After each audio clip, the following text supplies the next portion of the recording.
Bismillahirrahmanirrahim. Assalamualaikum warahmatullahi wabarakatuh.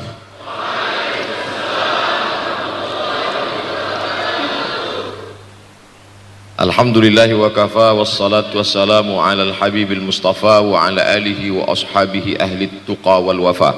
Subhanaka la ilma lana illa ma 'allamtana innaka antal alimul hakim. Rabbi shrah li sadri wa yassir li amri wahlul 'uqdatam min lisani yafqahu qawli. Yang sama-sama kita hormati bapak-bapak wakil rektor, tidak dapat saya sebutkan satu persatu, ketua takmir masjid, hadirin hadirat jamaah fardhu subuh, bil khusus adik-adik mahasiswa mahasiswi, insyaallah kita semua dimuliakan Allah Subhanahu wa taala.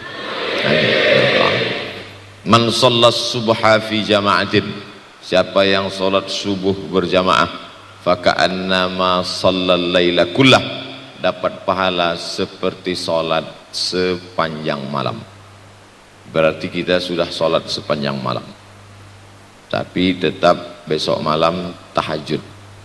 Jangan karena sudah salat subuh berjamaah lalu tidak lagi tahajud, apalagi yang memang tak pernah tahajud, dan ini dijadikan alasan. Besok kalau ada orang membangunkan dia, bangun salat tahajud, man shallas subha fi jama'atin faka'annama shallal laila kullah.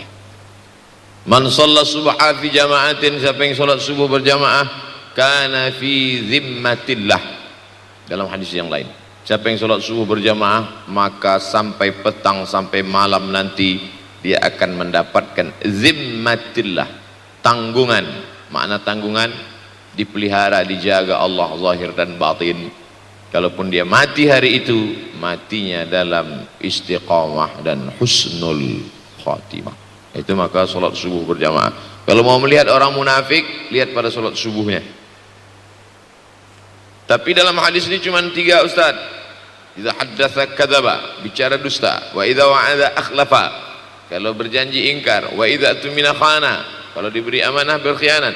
Dalam hadis lain, kalau sudah dilihat orang salat subuh berjamaah, insyaallah diselamatkan dari nifak, kemunafikan dalam hatinya. Munafik diambil dari 3 huruf, nafaqa. Nafaq, tunnel, terowongan, 2 pintu, ada pintu masuk, ada pintu keluar, punya 2 wajah, berbeda zahir, berbeda batin, tapi salah satu tanda adalah pada salat subuh. Mudah-mudahan Allah menyelamatkan kita dari sifat munafik. Makanya perempuan-perempuan kalau mau dapat suami yang selamat dari munafik, inilah dia pasukan salat subuh ini. Selesaikan aja dulu 8 semester.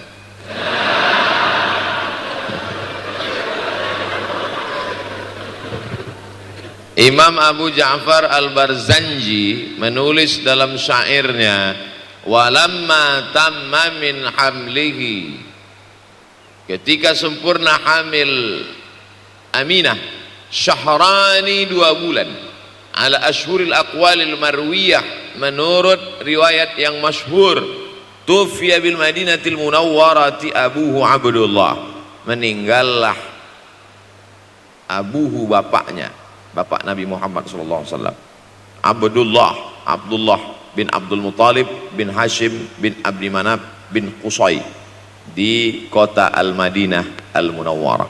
Ketika itu usia Nabi 2 bulan dalam kandungan. Setelah itu Nabi SAW pun lahir, dibesarkan dalam peluk cium kasih sayang Aminah. Lalu kemudian pada usia lebih kurang 4 tahun dibawa lagi ziarah ke makam ayahnya.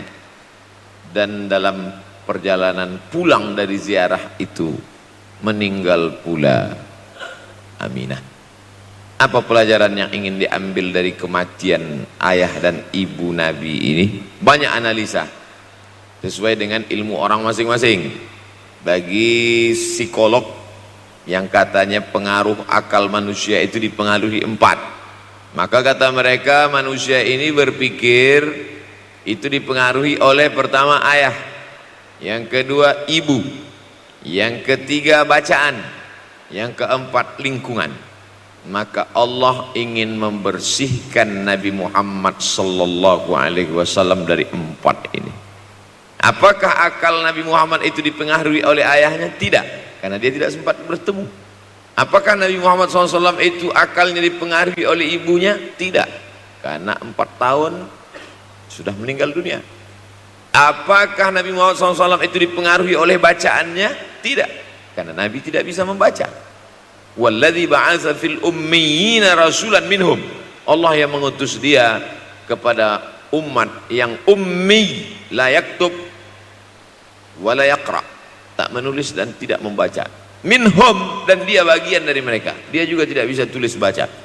Apakah Nabi Muhammad SAW itu dipengaruhi oleh lingkungannya? Tidak, karena di lingkungannya zina begitu bebas, tipu muslihat, dan dia tetap dengan jati dirinya bergelar Al-Amin, orang yang paling amanah menurut para psikolog. Tapi ada analisa lain. Mengapa ayahnya meninggal ketika dia berusia 2 bulan dalam kandungan, dan belum sempat pula dia mendapatkan kasih sayang seorang ibu? Di situ pula dia meninggal dunia, ibunya saat dia berusia 4 tahun. Maka salah satu analisanya adalah Allah ingin menjaga Nabi Muhammad SAW tidak sempat durhaka pada ayah dan ibunya, karena orang yang durhaka tak layak menjadi Rasul utusan Allah subhanahu wa ta'ala. Makanya sehebat-hebatnya bapak Nabi Ibrahim bernama Azar. Apa kata Azar? Wa idh qala Ibrahimu li abihi Azara. Ingatlah ketika Ibrahim berkata kepada bapaknya Azar, atattakhidhu asnaman alihah. Mengapa engkau menjadikan berhala ini sebagai Tuhan, wahai bapakku Azar? Apa jawab Azar? La illam tantahi, kalau kau tidak berhenti menceramahi saya, la arjumannaka, aku lempar engkau pakai batu. Wahjurni maliya, tinggalkan aku untuk waktu yang sangat lama. Pergi sana, kata Azar. Apa jawab Nabi Ibrahim alaihissalam? Salamun alaika, selamat untukmu wahai ayahku Azar. Aku akan memohonkan astaghfirulaka rabbi, memohonkan ampun kepada Allah dosa-dosamu supaya diampunkan Allah. Innahu kana bi hafiyya, sesungguhnya Allah amat sangat sayang dan mengabulkan doa-doaku. Nabi Ibrahim sempat bertemu dan tidak melawan, tapi Nabi Muhammad sallallahu alaihi wasallam beda dengan Nabi Ibrahim.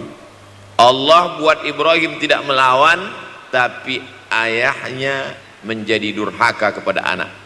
Sedangkan Nabi Muhammad SAW dua-duanya dijaga Allah subhanahu wa ta'ala. Nabi Muhammad dijaga sehingga tidak sempat durhaka kepada Abdullah dan Aminah, dan Allah pula menjaga Abdullah, menjaga Aminah, sehingga tidak sempat menyakiti manusia yang paling mulia, Nabi besar Muhammad sallallahu alaihi wasallam. Saya tidak memilah-milih nabi-nabi, karena kita memang tidak boleh la nufarriqu baina ahadim mir rusulih. Kita tidak boleh membeda-bedakan antara satu nabi dengan nabi yang lain. Lalu yang membedakan itu siapa? Allah subhanahu wa ta'ala. Dari cara panggilnya saja berbeda. Kalau Nabi Adam dipanggil Allah, ya Adam uskun anta wa zawjukal jannah. Nabi Yahya dipanggil Allah, ya Yahya khudhil kitaba biquwwah. Nabi Isa dipanggil Allah, ya Isa inni istafaituka 'alan nas. Tapi Nabi Muhammad sallallahu alaihi wasallam, Allah tidak pernah manggil dia ya Muhammad. Allah panggil dia dengan 2 sebutan. Pertama, ya ayyuhar rasulu balligh, wahai rasul. Dalam panggilannya yang lain, ya ayyuhan nabiyyu jahidil kuffar. Bukan kita yang membedakan, Allah yang membedakan cara panggilan untuk Muhammad sallallahu alaihi wasallam. Begitu juga dengan berdoa. Kalau Nabi Musa alaihissalam, dia yang berdoa, Rabbis shrahli sadri, lapangkan dadaku, wa yassirli amri, mudahkan urusanku. Tapi Nabi Muhammad tidak berdoa, Allah langsung memberi. Apa kata Allah? Alam nashrah laka sadrak. Apakah belum kulapangkan dadamu? Wa rafa'na laka dzikrak, kami angkat bebanmu. Alladzi anqadha dhahrak, yang membebani pundakmu. Belum dia berdoa, sudah dikabulkan Allah, karena janji Allah kepada dia, wala saufa yu'tika rabbuka fatarda, apapun yang kau mau akan kuberi. Salah satu penyebab Allah memberi apa yang dimau sebelum meminta adalah kalau tidak pernah durhaka kepada orang tua. Oleh sebab itu judul yang diberikan kepada saya, Ustaz Abdul Somad, nanti tablik akbar di kampus Universitas Ahmad Dahlan, apa temanya? Biasanya saya diberikan tema untuk anak-anak muda meraih masa depan bebas narkoba dan pacaran. Apa temanya untuk anak-anak muda? Bagaimana pokoknya, tapi di Universitas Ahmad Dahlan saya diberi tema. Apa temanya? Birrul walidain. Masya Allah. Saya bilang alhamdulillah, untung saya nggak dikasih tema birruz zaujatain. Artinya apa? Sehebat apapun prestasi akademikmu, kalau sampai tidak memuliakan orang tua, hampa di hadapan Allah Subhanahu wa ta'ala. Ada seorang laki-laki, kata Nabi, kalau nanti dia datang kemari minta doa sama dia karena doanya makbul. Sahabat heran, karena sahabat itu definisinya man laqiyan Nabi sallallahu alaihi wasallam wa amana bihi wa mata 'alal Islam. 3 definisi sahabat: orang yang berjumpa dengan Nabi, beriman dengan Nabi, dan matinya dalam keadaan Islam. Maka itu disebut dengan sahabat menurut ilmu hadis. Makanya ketika saya menjelaskan itu ke mahasiswa, Aisyah yang merupakan sahabat Nabi, komplain mahasiswa, mohon maaf Ustaz keliru, Aisyah itu bukan sahabat tapi istrinya. Kita bicara ilmu hadis. Makna sahabat, man laqiyan Nabi, berjumpa dengan Nabi, wa amana bihi, beriman dengan Nabi, wa mata 'alal Islam, mati dalam keadaan Islam. Abu Lahab ketemu dengan Nabi tapi tidak beriman dengan Nabi dan mati dalam keadaan kafir, maka tidak masuk golongan sahabat. Tapi ini ada seorang laki-laki hidup sezaman dengan Nabi dan Nabi mengenal dia, dan Nabi berpesan nanti kalau dia datang ke kota Madinah minta doa dari mulutnya, karena doanya dikabulkan Allah Subhanahu wa ta'ala. Sahabat heran, kami yang hidup bersama engkau, kami yang berperang bersama engkau, kami yang sholat di Masjid Nabawi bersama engkau, kenapa doa dia lebih makbul daripada kami? Malah kami meminta doa dari mulut dia. Tapi tidak boleh membantah dan melawan Nabi. Pokoknya nanti kalau dia datang kemari minta doa kepada dia. Setelah Nabi Muhammad SAW meninggal dunia, laki-laki itu pun sampai ke kota Madinah, berjumpa dengan sahabat. Sesuai dengan yang dijanjikan Nabi, mereka pun meminta doa kepada dia. Namanya Uwais Al-Qarni. Makanya Uwais Al-Qarni tidak ada masuk dalam buku biografi sahabat. Kalau mau mencari biografi sahabat Nabi, buka kitab namanya Al-Isabah fi Tamyizis Sahabah, atau baca juga Usudul Ghabah fi Ma'rifatis Sahabah, atau baca juga Al-Isti'ab fi Ma'rifatil Ashab. Itu memang buku biografi isinya sahabat Nabi semua. Sahabat Nabi klasifikasi. Yang pertama, Al-Ashrah Al-Mubasysyaruna bil Jannah, 10 sahabat yang dijamin masuk surga. Level kedua, sahabat Nabi yang ikut perang Badar. Berikutnya, sahabat Nabi yang masuk Islam sebelum hijrah. Berikutnya, barulah ujung sahabat Nabi masuk Islamnya setelah hijrah, setelah Islam kuat, barulah dia masuk Islam. Tapi nama Uwais Al-Qarni tidak ada di dalam, karena dia tidak cukup syarat untuk menjadi sahabat, karena dia tidak pernah berjumpa langsung dengan Nabi Muhammad sallallahu alaihi wasallam. Tapi kenapa doanya makbul? Ternyata dia tidak berjumpa dengan Nabi bukan karena dengki, bukan karena musuh, bukan karena tidak beriman. Dia tidak jumpa dengan Nabi, salah satu sebabnya adalah karena dia menjaga ibunya di Yaman. Makkah di tengah, Yaman di bawah, Syam di atas, negeri Syam. Tak ada hubungan dengan negeri paman Syam. Syam di atas, Yaman di bawah, Makkah di tengah. Li'ila fi Quraisy, perjalanan orang Quraisy. Ila fihim rihlatash shita'i was-shayb, perjalanan syita musim dingin, saif musim panas. Musim dingin mereka ke Yaman, musim panas mereka pergi ke negeri Syam. Kenapa dingin ke Yaman? Karena Yaman ini kalau musim dingin tidak terlampau dingin, salju tidak turun. Kalau pergi ke negeri Syam, salju turun. Palestina, Yordania, Suriah, Lebanon. Suriah, Lebanon ada salju.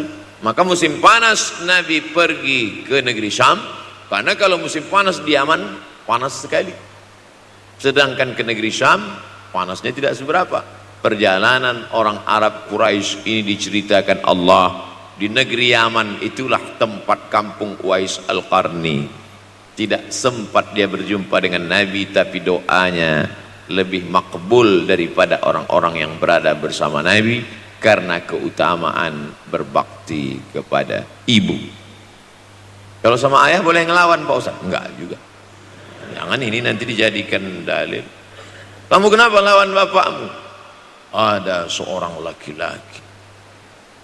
Ini kadang jamaah pandai motong-motong ceramah saya, hanya untuk mencari pembenaran.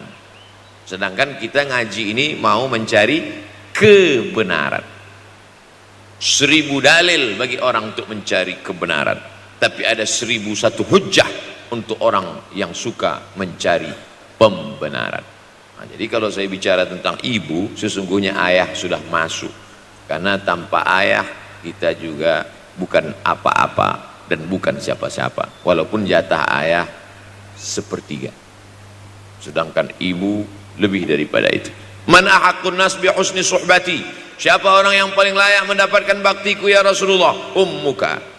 Summa man, siapa lagi? Ummuka. Summa man, siapa lagi? Ummuka. Summa man, abuka. Itu yang menyusun itu Nabi SAW, bukan saya. Itu makanya ibumu, ibumu, ibumu, bapakmu. Kenapa Nabi 3 kali? Kenapa Nabi menyebut laki-laki 1 kali, perempuan 3 kali? Karena ibumu mengandung, ibumu melahirkan, ibumu menyusukan.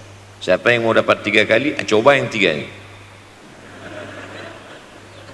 Mengandung, melahirkan, menyusukan. 3 ini belum bisa dilakukan oleh laki-laki dimanapun.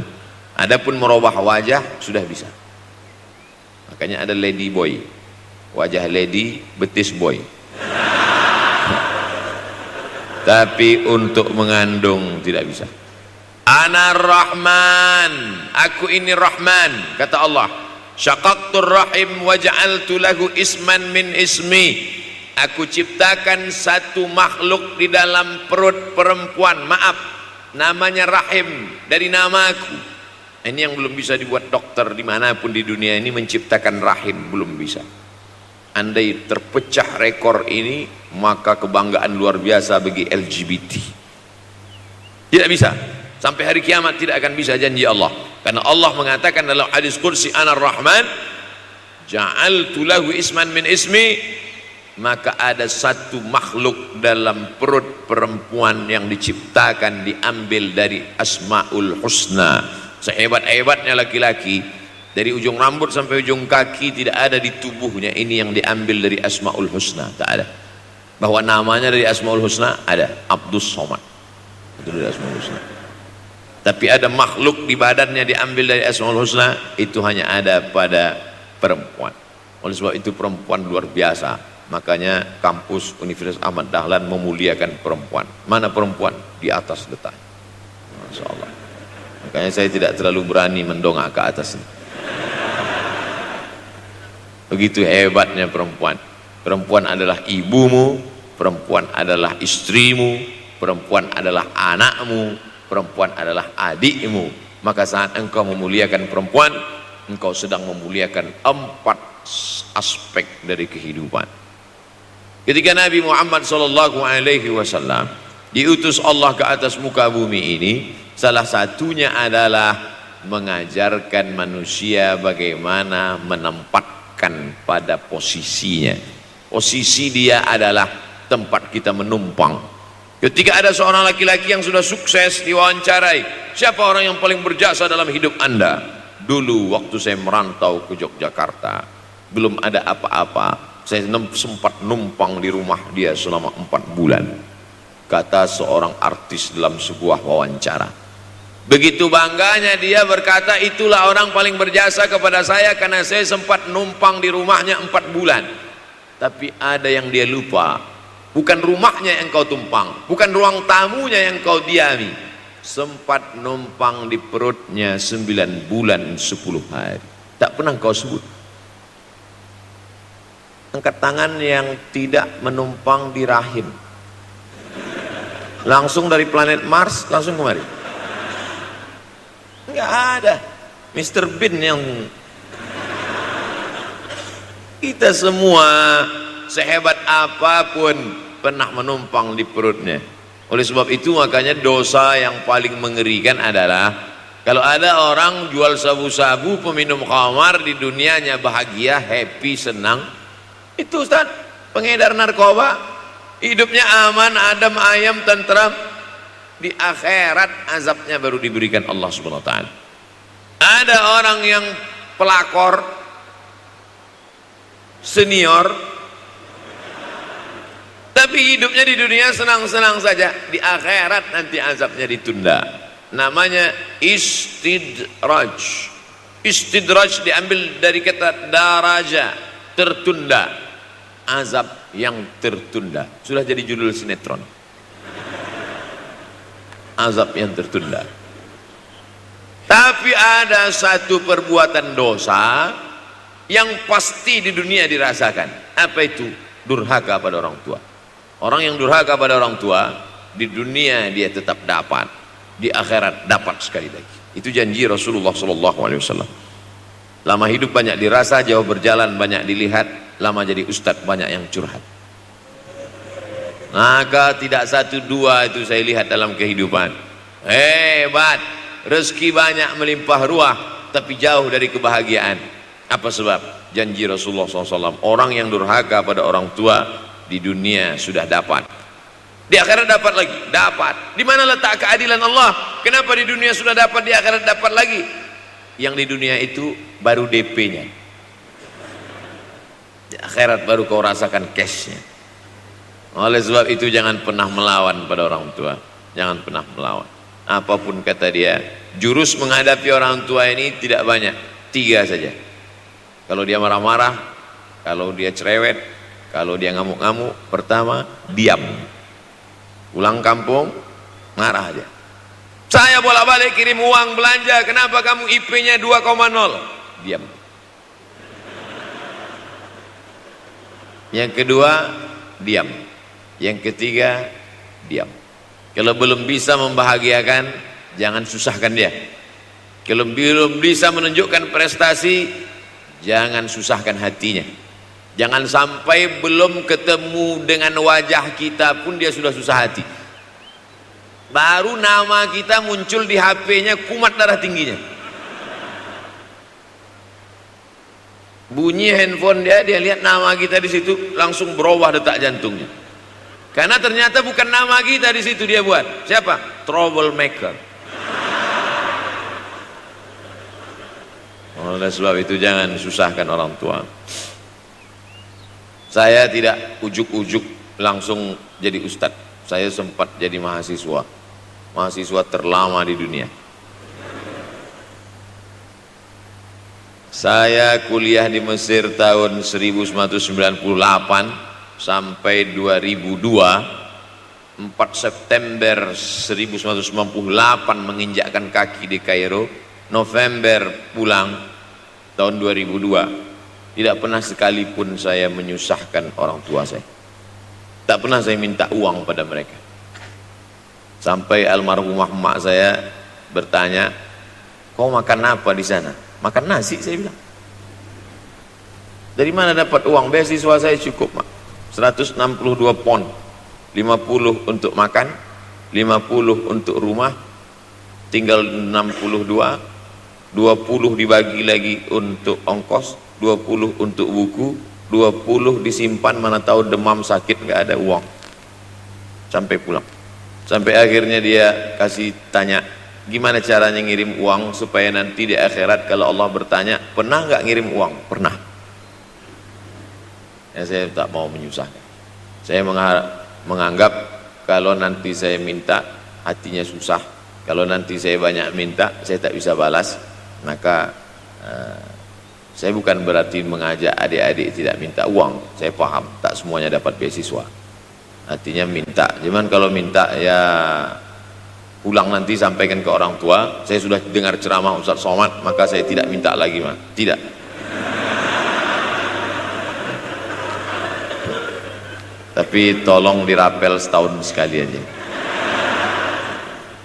Kalau mau merasakan bagaimana sayang mereka, coba hilangkan sayangnya itu agak 1 bulan, 2 bulan, 3 bulan, itu baru terasa. Karena sifat manusia ini kalau sudah tidak ada baru terasa. Judul lagu Roma. Kalau dia masih ada di depan mata kita, masih dekat dengan kita, kita merasa dia biasa-biasa saja. Tapi kalau dia sudah tidak lagi ada, itu barulah. Oleh sebab itu coba kalau mau merasakan, kasih tahu dia, papa, mama, untuk biaya kuliah saya 1 semester ini tolong jangan kasih dulu. Saya mau jual koran dulu, saya mau kerja di Dorsmir dulu, saya mau kerja loper dulu, saya mau susah-susah dulu. Ketika saat kita tahu susahnya itu, tetes 10 keringat air mata, di situ baru kita tahu, oh ternyata perjuangan mereka ini luar biasa. Saya tidak bicara ceramah saja, tapi dalam kehidupan saya pribadi dulu saya laksanakan, saya pernah buat, saya pernah kerjakan. Tapi tidak saya rencanakan itu saya harus begini, tidak. Memang bagian dari takdir hidup. Mungkin tidak minta uang itu karena jauh ke Mesir. Kalau seandainya dekat, sering juga minta. Nah, memang dikondisikan saya untuk terbang jauh ke Mesir, lalu kemudian setelah jauh itu tidak meminta, tapi kemudian setelah pulang berjumpa sempat bersama orang tua. Bulan Maret 2019 kemarin baru meninggal dunia ketika saya sedang ceramah di Madura, Pulau Madura, diundang oleh sahabat saya, kakak kelas di Mesir dulu, Dr. Fauzi Tijani. Dan pagi itu rencananya mau ziarah ke makam Kiai Khalil di Pulau Madura. Begitu mau ziarah langsung dapat SMS segera pulang karena orang tua meninggal dunia. Akhirnya saya langsung ke airport Surabaya dan langsung pulang. Sebelum malam sudah tiba pemakaman. Artinya apa? Penyesalan panjang kenapa tidak mencium tangan orang tua, kenapa tidak. Karena saya pikir masih lama ya. Ini satu kekeliruan. Di mana-mana selalu saya sampaikan, jangan pernah berpikir usianya masih lama walaupun dia sehat. Karena sehat walafiat, tidak ada kurang satu apapun. Masih lama. Ternyata apa yang terjadi? Berangkat hari Sabtu, hari Ahad tausiah, hari Senin pagi, tanpa sebab, tanpa penyakit. Oleh sebab itu kalau masih hidup orang tuamu di rumah, pulang. Tapi jangan ini jadikan alasan. Besok nggak masuk kelas, kemana? Pulang semua.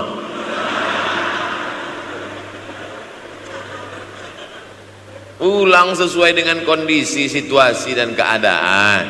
Pulang. Kalau masih bisa membahagiakan dia apa makanan kesukaannya, belikan. Suka makan apa dia, belikan. Itu yang dia inginkan. Andai kita gendong dia dari Yogyakarta berangkat ke kota Makkah, sampai di Makkah tawaf 7 putaran, dari Sofa ke Marwah, pulang lagi ke Jogja, belum tentu dapat membayar sekali teriakan dia saat mengeluarkan kita ke alam dunia.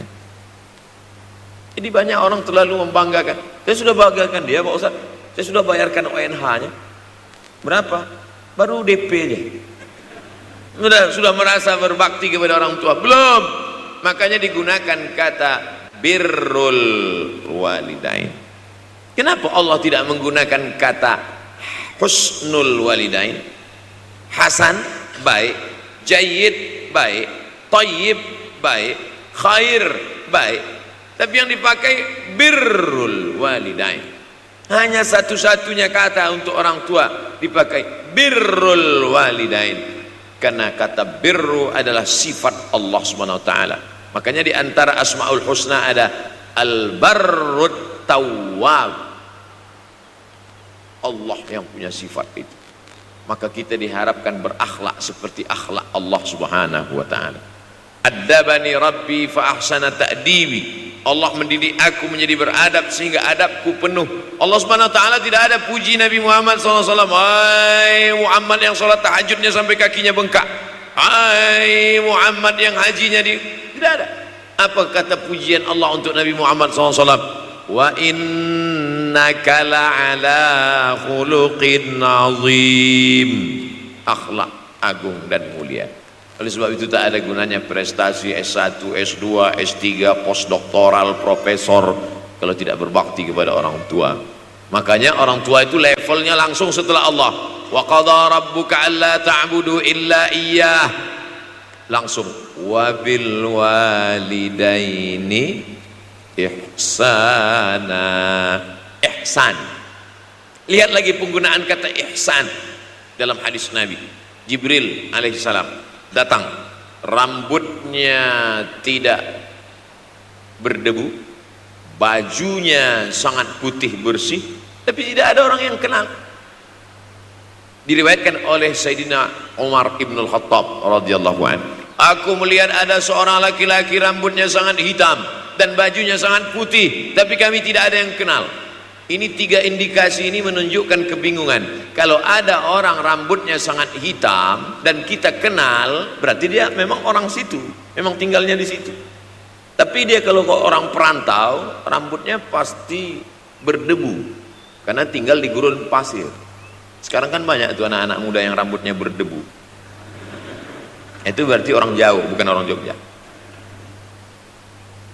Bajunya sangat putih, tapi kami tidak kenal. Kalau bajunya agak-agak kotor, berarti dia musafir. Pantas kalau kita tidak kenal. Tapi bajunya sangat putih, berarti dia memang orang situ. Tapi kami tidak kenal. Kata Umar bin Khattab, rambutnya sangat hitam, bajunya sangat putih, tapi kami tidak kenal. Dan dia duduk berhadap-hadapan dengan Nabi, lututnya dekat dengan lutut Nabi, tapi kami tidak kenal. Dia bertanya tentang iman, dia bertanya tentang Islam, dia bertanya tentang ihsan. Setelah selesai baru Nabi bertanya, Umar, ya, kamu tahu siapa tadi yang datang bertanya tentang iman, Islam dan ihsan itu? Tidak, Jibril yu'allimukum dinakum. Tadi yang datang itu adalah Jibril alaihissalam. Orang selevel Umar bin Khattab tidak kenal Jibril. Ada orang Indonesia baru ketemu Jibril.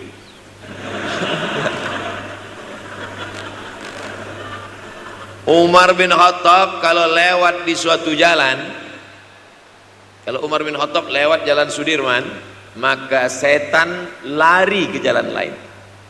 Ini ada orang satu perjalanan sama setan, ngaku kenal dengan Jibril alaihissalam. Makanya kalau baca hadis, satu hadis, tapi analisa dari hadis itu banyak sekali. Umar tidak kenal dengan Jibril kecuali setelah Nabi Muhammad SAW yang bercerita mengenalkan. Dari mana Nabi tahu? Nabi dapat wahyu dari Allah Subhanahu wa ta'ala. Tapi ada analisa lain. Apa maknanya? Allah menggunakan kata ihsan untuk orang tua, Nabi menggunakan kata ihsan untuk Allah. Ihsan untuk Allah, anta'budallaha ka'annaka tarah, kau sembah Allah seakan-akan engkau melihat dia. Fa illam takun tarah, kalau kau tidak bisa melihat dia, fa innahu yarak, sesungguhnya dia yang selalu melihatmu, tidak pernah putus. Ihsan Allah kepada kita, tidak pernah putus pengawasan Allah. Bagaimana ihsan kita kepada orang tua, tak pernah putus bakti walaupun dia sudah meninggal dunia. Makanya kita tetap membaca walaupun dia sudah masuk liang lahat, jam 2 malam bangun, Rabbil firli wali walidayya warhamhuma kama rabbayani shaghira. Ada seorang sahabat Nabi namanya Sa'ad. Sa'ad sudah jadi bahasa Indonesia. Banyak juga orang Indonesia laki-laki sifat Sa'ad. Orangnya Sa'id, artinya bahagia. Sa'adah, kebahagiaan. Jenenge sapa? Sangadah. Itu dari bahasa Arab. Sa'adatun, bahagia. Datanglah seorang laki-laki bernama Sa'ad menjumpai Nabi sallallahu alaihi wasallam, "Ya Rasulullah, wahai Rasulullah, ummi matat, ibu saya sudah meninggal dunia. Afa atasaddaqu anha? Kalau saya bersedekah, kira-kira pahalanya sampai apa tidak untuk almarhumah ibu saya?" Kata Nabi, "Tasaddaq, silakan engkau bersedekah." Ayu sadaqatu afdal, sedekah apa yang paling afdal? Saqiyul ma, memberi air minum. Memberi air minum, niatkan untuk almarhum almarhumah, kata Nabi, tasaddaq, silakan sedekah. Langsung tanpa pikir panjang, apa kata Sa'ad? Idzan ahfiru bi'ran, kalau begitu saya gali sumur sekarang juga, sumurnya saya wakafkan dengan niat almarhumah.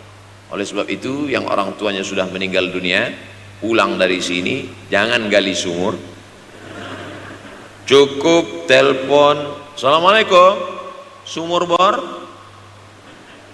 Cari pondok pesantren yang kesulitan air, pergi ke kaki-kaki gunung, orang mencari air, satu jerigen mikul 5 km jalan. Di situ tempat minum lembu, kerbau, di situ juga mereka mengambil air. Cari, galikan, mengalir air sumur untuk mereka, mengalir pula sampai ke liang lahatnya. Itu bakti kita. Pulang dari sini, cari pondok pesantren, panti jompo, panti yatim. "Assalamualaikum Bapak pimpinan yatim, saya lihat ini kamar mandinya sedikit, orang ngantri banyak, keran air tidak ada. Gimana ini? Berapa lagi yang perlu sumur bor di sini?" "Kami perlu kira-kira 5. Insya Allah." "Bapak mau bantu?" "Enggak, nanya-nanya aja." Nih, ini akan menolong di hadapan Allah Subhanahu wa ta'ala. Tapi kalau dia masih hidup, masih ada, senangkan hatinya. Pulang dari Universitas Ahmad Dahlan Yogyakarta dengan membawa selembar kertas. Apa itu? Transkrip nilai semester ini IP 4. Siapa yang tidak bangga? Bangga orang tua. Saya pulang dari Mesir, saya bawa ijazah LC. Satu lagi ijazah dari Maroko, MA. Ini mak, ijazah LC MA. Tapi saya lihat dia nampaknya tak bahagia. Karena dia dulu waktu saya kecil nyuruh saya, "Kamu mesti doktorandus." Itulah cita-cita ya dia yang tidak sampai. Saya mesti doktorandus. Di mana mau mencari titel doktorandus sekarang?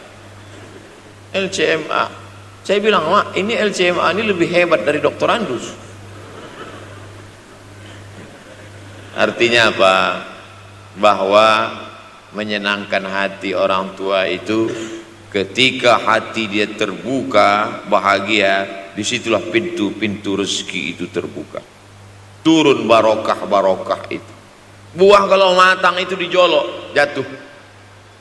Dan menjatuhkan rahmat Allah itu, membuka pintu-pintu langit, mengetuk pintu-pintu rahmat dan ridha Allah dengan ridha orang tua. Makanya kata Nabi, ridha Allah fi ridhal walidain.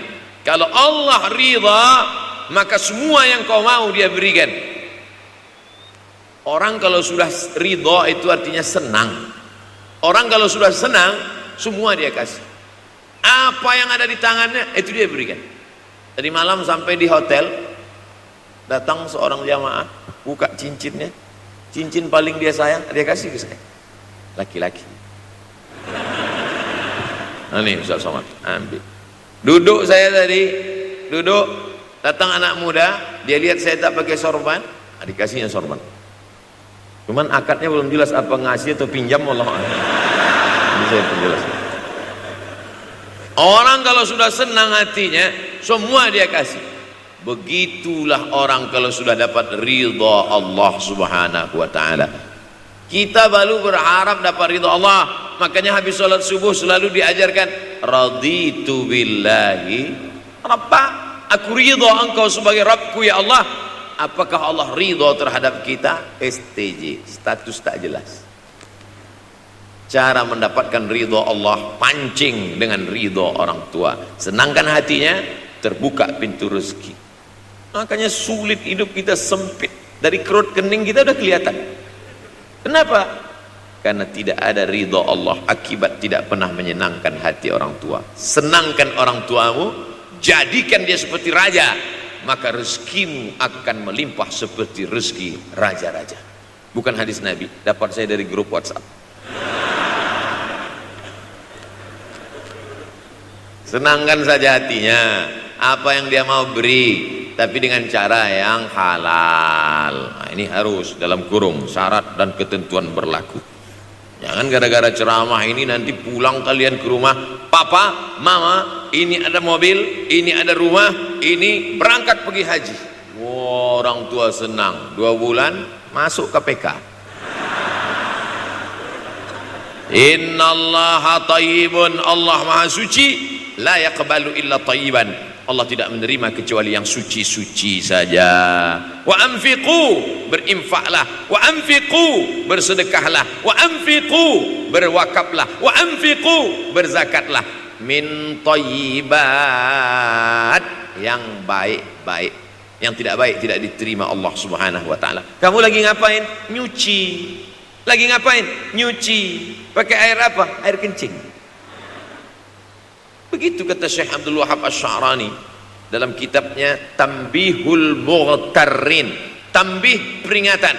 Mughtarrin, pada orang yang tertipu, menyangka sedang berbuat baik padahal sebenarnya tidak baik. Itu yang disindir Allah dalam Al-Quran. Wa yahsabuna annahum yuhsinuna sun'a. Mereka menyangka sedang berbuat baik. Ini juga tidak betul.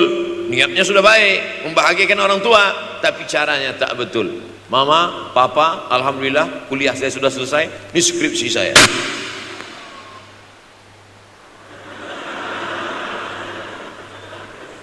Masya Allah. Bayangkan kalau kiamat tiba-tiba terjadi. Begitulah agaknya terkejutnya kita. Kiamat terjadi tapi belum sempat berbakti kepada orang tua. Dosa belum sempat meminta maaf, silap dan salah. Berapa kali kita kencing di kainnya yang bersih, berapa kali dia tidak jadi tahajud gara-gara kita menangis dari isya sampai subuh, pakai pengawet nangisnya. Tapi kita tak pernah sadar itu. Kita menganggap kita di dunia ini dibesarkan angin. Kita menganggap kita ini bangsawan, bangsa yang hidup di awan. Berapa kali dia tidak jadi sholat duha gara-gara kita kencing. Berapa kali nasi yang sudah mau disuap masuk ke mulutnya tak jadi, bahkan dia tidak makan sama sekali. Dan berapa kali makanan dia belikan hanya untuk susu, hanya untuk menyenangkan kita. Pernah kita balas, dan dia tidak pernah minta balas itu. Oleh sebab itu, siapa yang mengingatkan? Abdul Somad diberikan judul berat ini. Judul yang paling berat ceramah tentang orang tua, tentang ibu, tentang ayah. Jarang saya mau menerima judul-judul pengajian. Ini pun dikasih tahu setelah sampai di sini. Maka saya belok-belokkan dikit. Air mata udah mau menetes, belokkan lagi. Nanti kalau saya nangis di sini, siapa yang ceramah kalau saya nangis? Oleh sebab itu, maka yang orang tua yang masih ada, beruntung dan bertua, bawakan dia rumah makan. Ada sahabat saya namanya Ustadz Lukman di Pontianak, bukan Kuntilanak. Mereka punya program namanya Bawa Ibu ke Rumah Makan. Keren nama programnya. Bawa orang tua ke rumah makan. Nanti hari libur, adik-adik, anak-anakku sekalian libur, bawa ayah, bawa ibu ke rumah makan. Ketika Ustadz Lukman cerita itu ke saya, Ustadz Somad, kita punya program baru nih. Apa nama programnya Ustadz? Bawa ibu ke rumah makan. Alhamdulillah Ustadz Lukman, seluruh rumah makan di Pekanbaru, tempat tinggal saya itu, semua sudah saya bawa. Almarhumah saya bawa sup tunjang, saya bawa rendang, saya bawa goreng ayam, saya bawa goreng puyuh, saya bawa. Cuman ada rumah makan ular sawah itu yang tak saya bawa singgah. Lain dari itu saya bawa. Tak ada penyesalan dalam hati. Senangkan hatinya. Apa pakaian yang dia suka? Orang tua itu tidak minta yang besar, asal ada sih. Pulang dari Yogyakarta sampai ke rumah, ini tadi ada nampak sedikit tanda terkenang. Kalau banyak makan sendiri. Ketika dia senang melihat itu, bahagia hatinya, nampak senyum di tepi bibirnya, pada saat itulah rahmat Allah terbuka. Pada saat itulah ridha Allah datang. Mengapa sulit mencari pekerjaan? Mengapa payah mencari penghidupan? Salah satu yang mempersempit ridha Allah itu adalah karena tidak berbakti kepada orang tua. Oleh sebab itu maka judul tema yang diberikan birrul walidain, berbakti kepada orang tua, bahagiakan. Ini ada juga ini anak-anak yang sudah sukses ini, papa, mama sudah meninggal, papa jangan risau, silakan terbang ke Yogyakarta, ada adik di sana, silakan terbang ke Surabaya, ada kakak di sana, silakan terbang ke Kuala Lumpur, ada keluarga di sana, jangan hiraukan. Kata bapaknya, kalian terbangku saja kalian pikirkan, kemana aku hinggap tak kalian pikirkan. Ada sebagian orang ketika ibunya meninggal dunia, marah dia, mengamuk dia anggap kebahagiaan itu sudah hilang, padahal membahagiakan orang tua dua-dua adalah tanggung jawab kita. Kalau dua-duanya sudah tidak ada Pak Ustadz, masih ada keluarga. Ada keluarga. Al-khalah bimasabatil saudara ibu, kakak ibu, adik ibu, sama seperti ibu. Sambung lagi silaturahim, buat dia senang, buat dia bahagia. Man ahabba yubsatalahu fi rizqihi, siapa yang mau lapang rezekinya, wa yunsa'alahu fi atharihi, dipanjangkan umurnya, falyasil rahimahu, hendaklah dia menyambung tali silaturahim. Saya ceramah di satu kota. Sampai di kota itu saya melihat rumah besar, megah, mewah, seperti istana. Cuman saya segan mau nanya, gak mungkin saya tanya, Pak, ini hasil dari apa? Saya tengok, saya ngantuk. Kawan-kawan saya yang ikut ke situ seperti ngelihat kucing semuanya. Besar, mantap. Setelah duduk, makan, habis makan, minum, habis itu Sohibul Bait yang punya rumah pun cerita, Ustadz Abdul Somad, iya Pak, dulu ini hanya bambu-bambu yang dikasih daun, yang dikasih terpal. Tempat apa Pak? Tempat ibu saya buat pengajian. Setiap tahun dibuat begitu, pasang tiang-tiang kayu, pasang terpal, daun-daun, pengajian ramai. Sampai akhirnya saya berkata, Bu, pengajian kita hentikan saja, stop. Saya tidak sanggup lagi pasang tenda, pasang terpal ini. Tapi akhirnya apa kata ibu saya, nanti setelah saya tidak ada, pengajian ini terus kamu buat. Allah bukakan pintu rezeki Ustaz Somad. Inilah yang terjadi sekarang. Saya belikan orang tua saya itu rantai, saya belikan gelang, saya belikan cincin. Bulan depan saya datang, sudah nggak ada lagi. Mana gelangnya Mak? Nggak ada. Mana rantainya Mak? Nggak ada. Mana cincinnya? Nggak ada. Kemana? Itu kan emas mahal. Sudah saya jual. Untuk apa? Untuk bersedekah ke fakir miskin. Rupanya gelangnya, rantainya itu habis dia berikan sedekah fakir miskin. Tobatkah si bapak untuk berbakti? Tidak. Bulan depan dia belikan lagi. Sampai akhirnya diberikan Allah balasan melimpah ruah. Ternyata ini rahasia dari keberhasilan hidup, karena menyenangkan hati orang tua. Saya tak sebut nama, saya tak sebut lokasi, tapi yang mau berkunjung nanti saya kasih lokasi tepatnya. Saya kasihkan nanti alamat dari Google, saya kasih, supaya melihat secara nyata. Kalaulah rezeki itu hanya diberikan kepada orang yang bersungguh-sungguh, pergi pagi pulang petang, peras keringat, banting tulang, maka tentu yang kaya itu adalah sapi yang membajak dari pagi sampai sore. Kalaulah kekayaan, keberhasilan itu diberikan yang paling pandai memanjat, maka tentu yang kaya itu monyet. Tapi Allah berikan kepada siapa? Yang dia ridhai. Dan penyebab ridha Allah itu adalah karena orang tua yang senang hatinya. Yang sempat durhaka, tidak sempat minta maaf, meninggal dunia dia sudah, apa boleh buat? Kau sudah booking seat di neraka.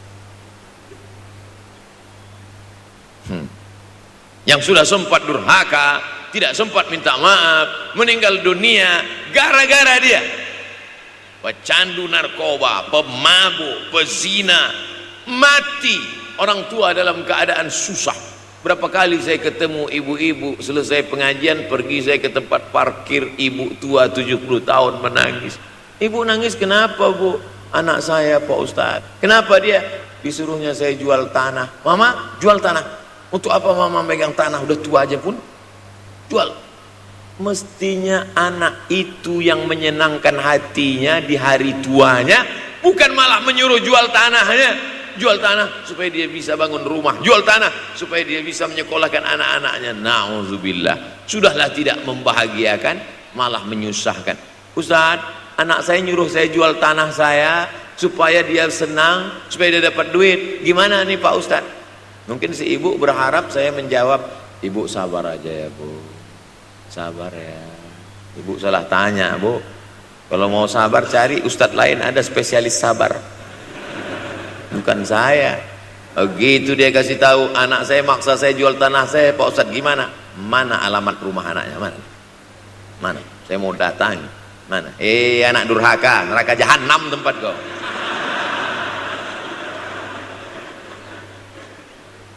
Tak mau dia ngasih alamat. Rupanya dia takut nanti anak saya malah marah sama saya. Pak Ustadz, saya kasihan. Mudah-mudahan Allah berikan kekuatan pada ibu. Tapi cerita ini bukan satu dua contoh kasus. Ternyata zaman sanggup memperkarakan pengadilan hanya karena sebatang pohon kayu.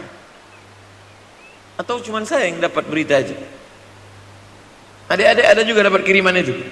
Sanggup memperkarakan sebatang pohon kayu. Padahal kalau kau jual semua kebunmu itu, belum tentu dapat menebus. Datang seorang laki-laki mengadu kepada Nabi Muhammad SAW. Ya Rasulullah, ini bapak saya ini kurang ajar sekali. Bapaknya kurang ajar? Diambilnya harta saya ya Rasulullah. Gimana ini ya Rasulullah? Apa kata Rasulullah SAW? Anta wa maluka li abik. Anta sampai ke tempat kita jadi ente. Anta wa maluka, ente, harta ente, li abik, punya bapakmu. Jangankan hartamu yang di rumah itu, dirimu pun punya bapakmu. Nabi membela, seolah-olah Nabi berkata, apa yang diambil itu belum ada apa-apanya dibandingkan melepuh kulitnya untuk memberikan engkau sesuap makanan yang halalan thayyibah. Orang yang durhaka pada orang tuanya, insya Allah anaknya juga akan durhaka kepada dia. Oleh sebab itu maka jangan pernah durhaka. Kalau sempat durhaka lalu kemudian meninggal dunia dia Pak Ustadz, sudah meninggal pun tetap masih bisa berbakti. Pertama dengan doa, kedua dengan sodakoh. Kalau kebetulan rezeki banyak sodakoh. Kalau tidak ada rezeki melimpah, doa bangun malam, Rabbi firli wali walidayya warhamhuma kama Rabbi firli, ya Tuhanku ampunkan aku, wali walidayya, ibu dan ayahku, warhamhuma, sayangi mereka berdua, kama, sebagaimana Rabbayani shaghira, sebagaimana mereka mendidik aku. Coba kita lihat susunan kalimatnya, seperti ada kekeliruan kalimat. Na'udzubillah, mana mungkin kalimat Allah keliru.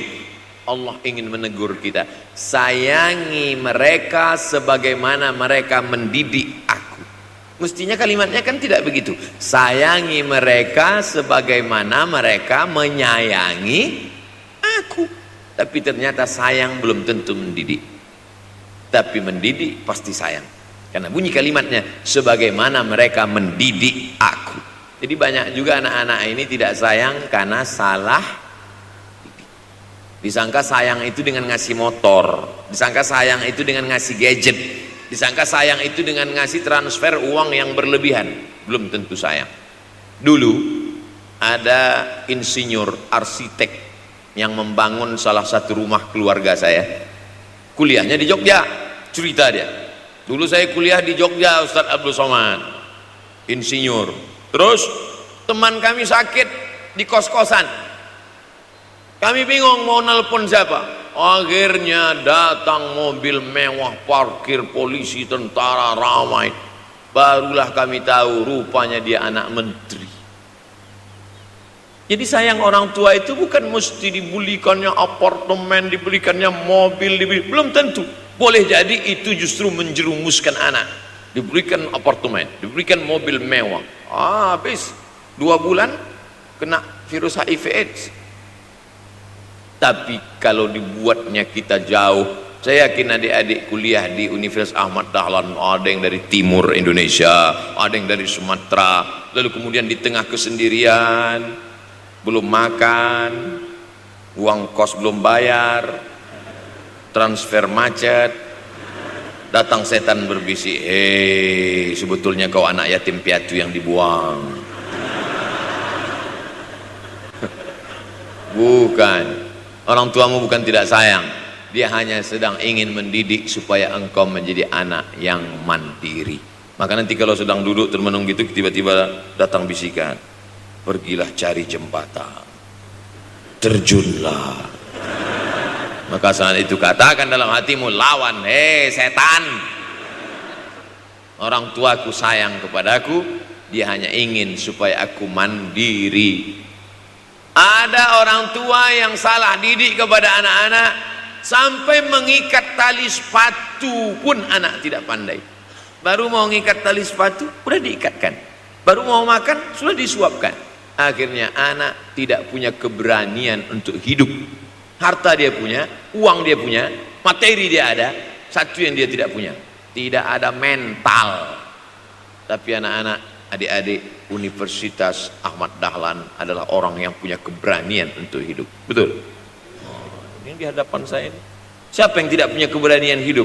Ini yang jam 5:30 masih belum hidup lagi. Ada ini tidak punya keberanian untuk hidup, hidupnya terlambat. Tapi mahasiswa Universitas Ahmad Dahlan punya keberanian untuk hidup. Bahkan mungkin dia lebih dulu hidup daripada saya. Lebih dulu bangun dia tadi. Alhamdulillahillazi ahyana ba'da ma amatana wa ilaihin nusyur. Tengok jam. Oh, rupanya masih jam 1. Tidur lagi. Saudaraku yang dimuliakan Allah Subhanahu wa taala. Maka my life, my adventure. Hidup saya adalah petualangan saya. Ini yang mau kita harapkan. Berani menghadapi tantangan. Ada orang yang menganggap hidup ini ya simpel-simpel aja lah Pak Ustadz. Tapi ada orang ingin hidup ini penuh dengan perjuangan. Sama seperti makanan. Ada orang simpel aja, nasi, kecap, telur rebus, dah cukup. Tapi ada orang mau ada goreng ayamnya, ada rendangnya, ada supnya, ada tom yamnya, ada lengkap semua. Begitu juga hidup ini. Ada orang yang simpel aja, ambil goreng ikan, makan. Tapi ada satu lagi enggak, pergi naik mobil sampai ke tepi hutan, naik motor, habis itu nyewa speedboat sampai di tengah laut memancing, ujung-ujungnya ikan juga. Yang dia nikmati bukan ikannya, tapi yang dia nikmati adalah proses untuk mendapatkan ikannya. Paham? Itu enaknya ngomong sama mahasiswa. Coba kalau yang masyarakat biasa, kita udah capek cerita, selesai ada pertanyaan, Ustadz maksudnya tadi apa ya? Aduh, capek gitu. Saya terus terang kalau ceramah di depan mahasiswa ini bangkit semangat saya lagi. Ini sekarang rasa-rasa umur 24. Tapi begitu nanti sudah mulai agak jauh dari mahasiswa, balik 42 lagi. Nah, makanya saya senang kalau diundang ke kampus-kampus. Saya kalau di Jogja diundang di kampus terus, walaupun nggak semua nerima.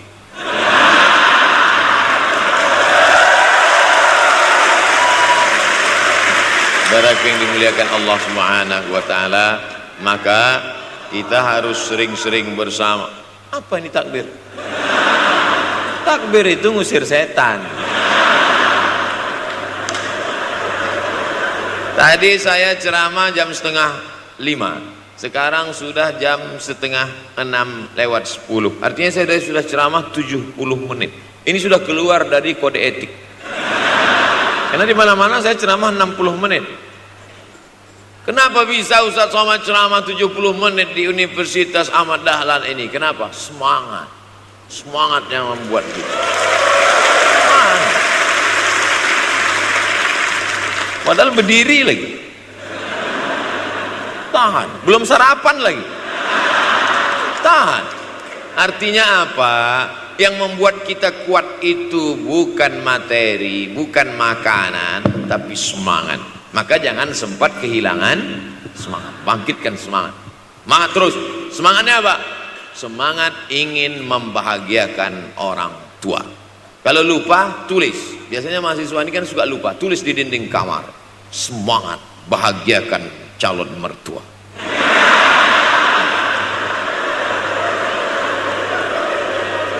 Nanti teman kos-kosan datang ngelihat, loh, kata Ustaz Somad kan orang tua, kenapa ente buat mertua? Sedangkan mertuaku saja kubahagiakan, apalagi orang tua.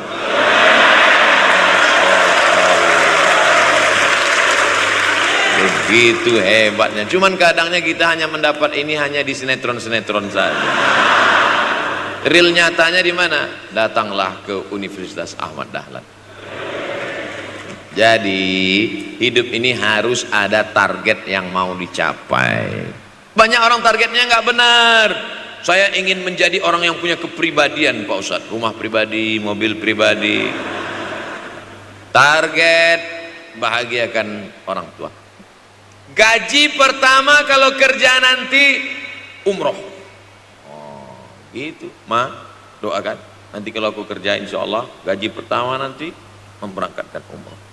Syukur-syukur nggak usah diomongkan dulu, kasih surprise. Senang. Mama, ayah, ini gaji pertama. Dia buka tengok 700.000.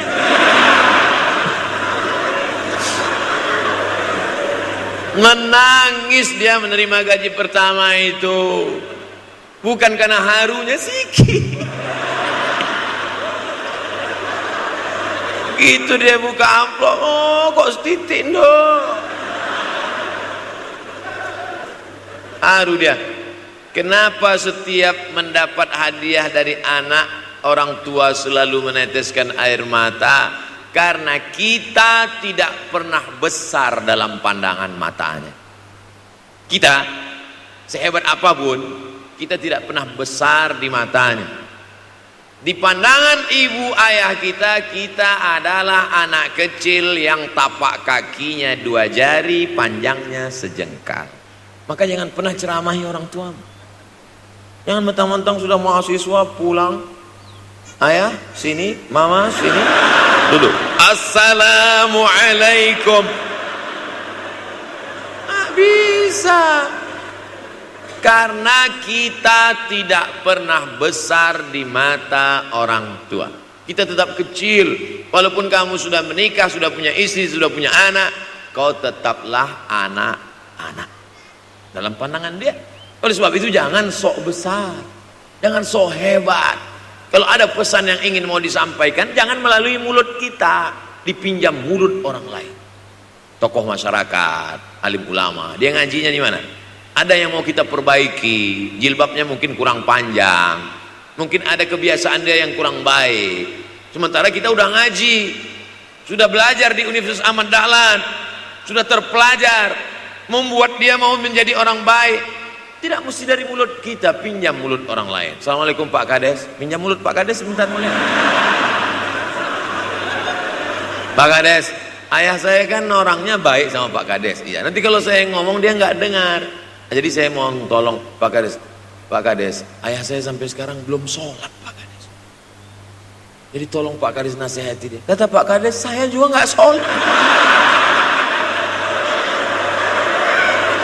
Hancur dunia persilatan. Oleh sebab itu senangkan Ini banyak anak-anak yang udah ngaji, yang sudah aktivis masjid, merasa ingin orang tuanya baik, dia sendiri menceramahi, nggak ketemu, nggak connect dia. Ayah sini, orang yang tidak sholat neraka jahanam tempatnya. Sakit hatinya, meleleh air matanya. Sekali kau buat air matanya menetes, maka kau akan berenang dalam kesengsaraan. Jangan pernah buat dia menangis. Kalau dia nangis haru Pak Ustadz, nggak apa. Cuman kita kan sulit membedakan mana air mata haru, mana air mata sedih. Sama-sama bentuknya air mata. Makanya ada ungkapan, jangan menangis air mata buaya. Kenapa selalu kalau disebut air mata buaya? Karena memang buaya menangis bukan karena sedih, tapi karena kekenyangan.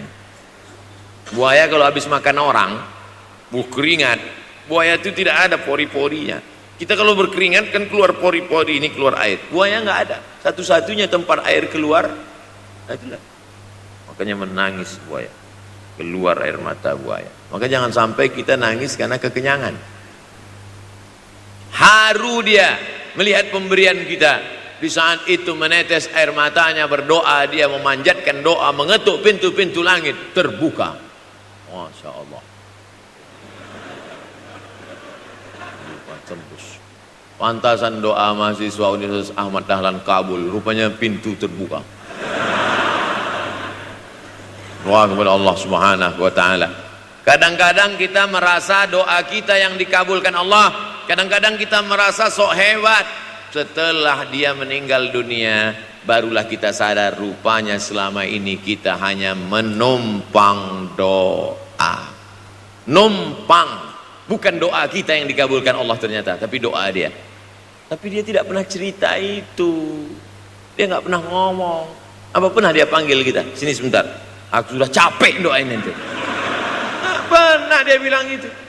Dia cukup mengadu tengah malam, ya Allah, anakku ini jadikan dia berhasil kuliahnya, ya Allah. Sudah hampir 14 semester nggak selesai-selesai itu. Dia mengadu kepada Allah Subhanahu wa taala. Ma, aku susah ini sekarang. Susah kenapa? Skripsiku ditolak terus. Pembimbing kemarin itu mempersulit terus. Berdoa dia tengah malam, ya Allah, lapangkan hati pembimbing itu supaya anakku cepat, ya Allah. Kalau enggak, matikan dia, ya Allah. Kabul, 2 hari setelah itu meninggal. Tapi kita tidak bisa request. Oleh sebab itu maka banyak-banyak dekatkan kepada orang tua, senangkan. Saya ceramah di Malaysia, dibawa jamaah ke mall. Ustaz Samad, esok kita tak ada tazkirah, tak ada tausiah. Kita nak pusing-pusing. Pusing-pusing maksudnya mutar-mutar. Pergilah kami ke mall. Sampai di lantai atas saya lihat anak-anak muda nyuapin orang tua. Ada restoran mahal, mewah. Itu kabarnya kalau mampir di restoran itu makan, itu banyak yang nangis melihat harganya.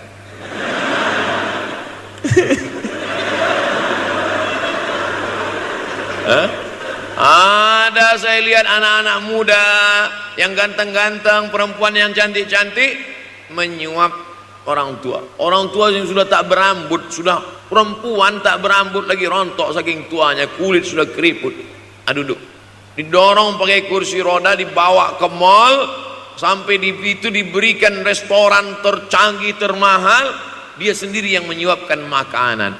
Ternyata bagi saudara-saudara kita Tionghoa, salah satu mengundang berkah menyenangkan orang tua. Itu keyakinan mereka. Kok kenapa yang dikasih makan? Ya oke lah. Ajaran kita mengajarkan tapi kita tak amalkan. Ketika tetangga, kawan, sahabat kita mengamalkan, rezekinya melimpah, baru kita heran. Dia kok kaya ya? Iyalah, dia kan punya tuyul. Tuyul mana bisa bawa duit banyak? Nih keberkahan. Oleh sebab itu, jangan cuma sekedar ngaji-ngaji aja. Pulang dari sini, kalau memang tinggal di Yogyakarta atau di luar nanti pas liburan, sisihkan uang, bawa dia ke mall, bawa dia ke restoran, senangkan hatinya, bawa dia jalan-jalan. Cuman tetap juga yang logis. Kalau dia udah tua, janganlah dikasih kacang goreng. Sesuaikanlah, agar-agar kasih. Yang nggak perlu dikunyah. Kiri kanan gol, kiri kanan gol. Orang tua bawa kasih kacang, menyiksa itu. Saudaraku yang dimuliakan Allah Subhanahu wa taala, kenikmatan yang terbesar adalah ketika orang tua masih ada bersama kita. Kalau sudah tak ada, nanti saat Idul Fitri, Allahu Akbar, Allahu Akbar, Allahu Akbar, la ilah, barulah menetes air mata. Mama. Saya kalau sudah menengok orang menangis terlalu berlebihan mengenang orang tua, ini pasti ada, kalau bahasa kampung kami, something wrong. Ini pasti ada sesuatu ini. Karena orang kalau sudah habis tumpah, dia tidak akan menetes lagi. Tumpahkan kasih sayangmu itu sampai habis ludes, dia tidak akan menetes lagi. Tak ada penyesalan, karena semua sudah kita berikan. Kalaupun menangis hanya tetesan kasih sayang. Tapi kalau sampai mencakar dinding, mama, ini pasti. Saya kalau ada orang yang menyesal sampai mencakar dinding, mau saya antukkan aja kepala yang gede. Dulu waktu hidup kenapa enggak opsi? Sekarang udah mati baru kau menangis kan? Senang kan?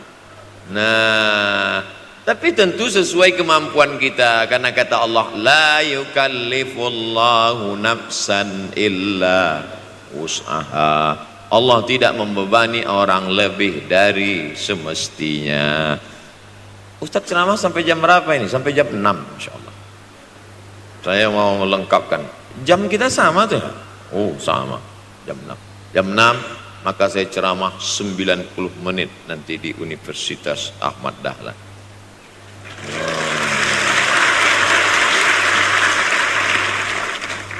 Berceramah di Universitas Ahmad Dahlan merupakan suatu kebanggaan bagi Abdul Somad. Kenapa begitu? Saya pengagum Kiai Haji Ahmad Dahlan, termasuk ulama yang saya kagumi. Lalu kemudian apa kekaguman di antara kekaguman Ustadz terhadap Kiai Haji Ahmad Dahlan? Beliau punya keberanian untuk melawan arus TBC, tahayul, bid'ah, coerafat. Dia berani melawan itu. Dan akhirnya, dan beliau tidak membangun ketokohan. Tidak yang dibangkitkan itu Ahmad Dahlannya, tapi yang dibangkitkan itu metodenya. Yang dibangun itu relnya. Sehingga nanti kalau kereta apinya lapuk, tetap akan ada kereta api baru yang lewat di rel ini. Ini yang dibangun. Dan akhirnya sampai hari ini saya sedang berada di hadapan kereta api yang baru. Ada Thomas.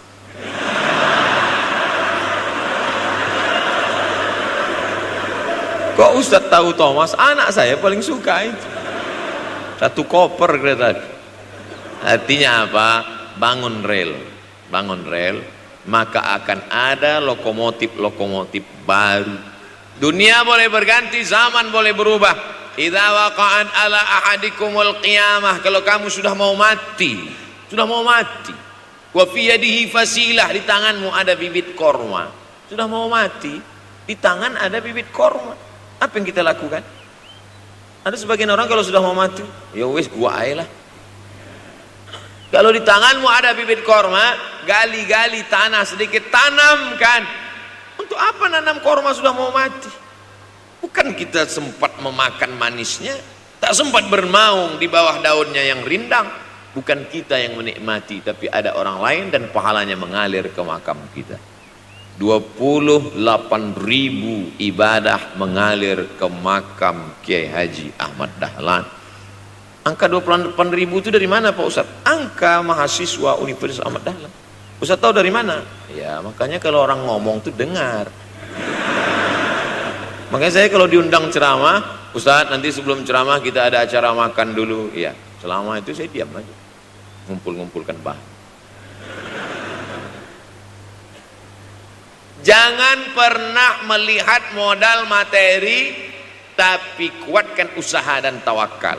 Nih, bantuan cuma 6 miliar, tapi ternyata keperluannya berapa? 126 miliar. Tapi buktinya jadi masjid yang besar. Kalau diikutkan modal, mana mungkin cukup? Maka begitu juga dalam menatap hidup ke depan. Kamu kenapa belum juga nikah? Modalnya besar Pak Ustaz. Terus gimana? Nunggu yang gratisan aja lah. Dan begitu, usaha, tawakal, doa.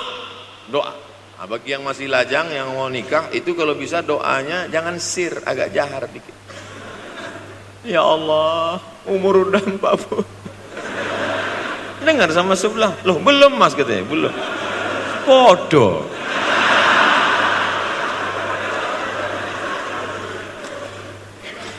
Kira-kira rezeki itu Allah yang ngatur atau kita yang ngatur? Allah. Makanya di antara Asmaul Husna Ar-Razzaq, yang maha memberi rezeki. Kalau Allah yang mengatur, mungkinkah Allah menyia-nyiakan kita? Tidak. Cicak di dinding, semua tahu, karena dari kecil kita memang sudah diajari lagu cicak.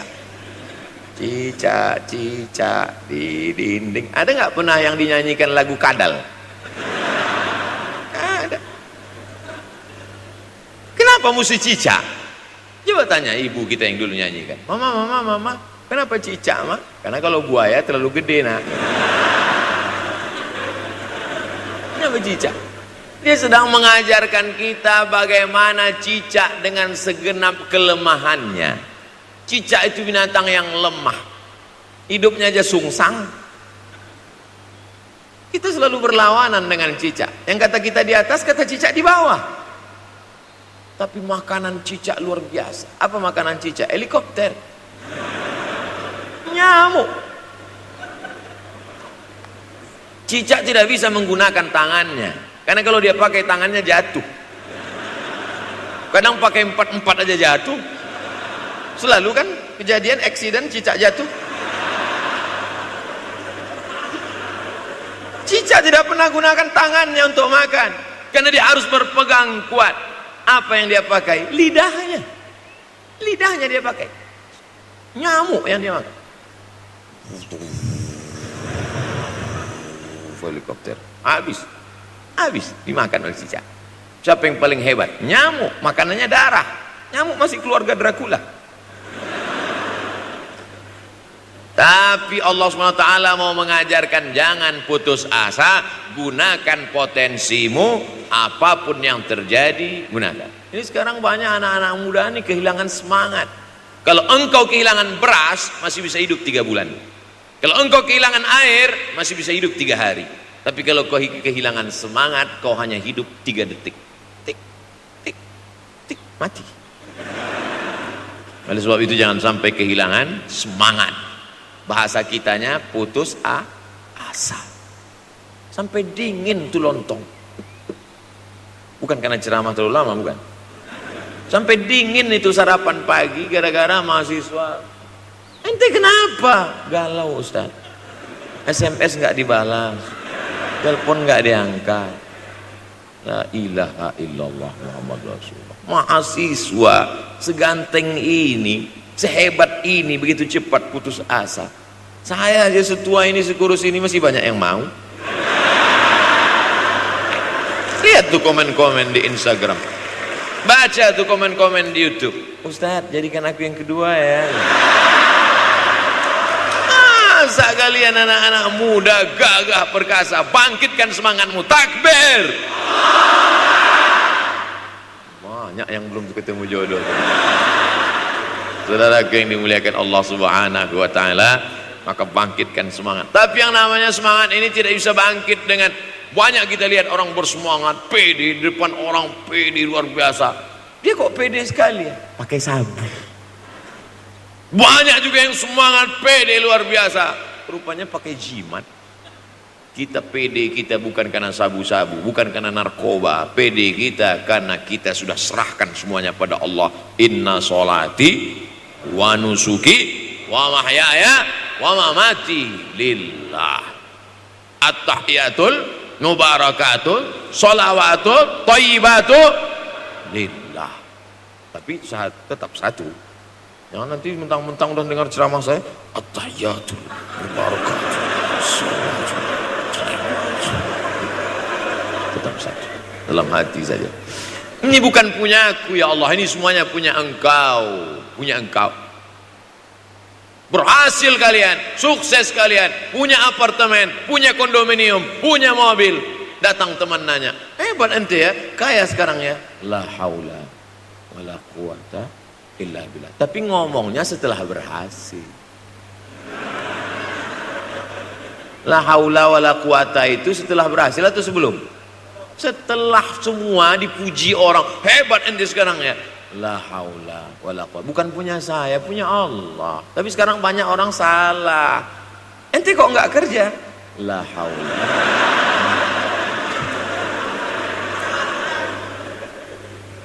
La haula wala quwata illa billah. Subhanallah, masya Allah, tabarakallah. Menunjukkan manusia lemah, tak punya apa-apa. Dia ingin berkata, ini hanyalah punya Allah. Begitu juga dengan acara ini. Kenapa acara di masjid? Kenapa acara di kampus kemarin ramai melimpah ruah? Bukan karena panitia, bukan karena Ustaz Abdul Somad, bukan karena baleho yang besar, tapi la haula wala quwata illa billah. Pulang dari sini, bangkitkan semangat, senangkan hati orang tua, kejar prestasi, terus kuliah. Mudah-mudahan semuanya selalu mendapatkan kebaikan. Amin ya rabbal alamin. Terima kasih atas segala perhatian. Mohon maaf atas segala kesilapan dan kekhilafan. Abdul Somad, hamba Allah yang fakir, mohon maaf. Berpisah kita di tempat ini, tapi kita tak pernah putus dalam persahabatan, karena kita selalu bersama, jauh di tempat, dekat di doa. Terima kasih. Wassalamualaikum warahmatullahi wabarakatuh.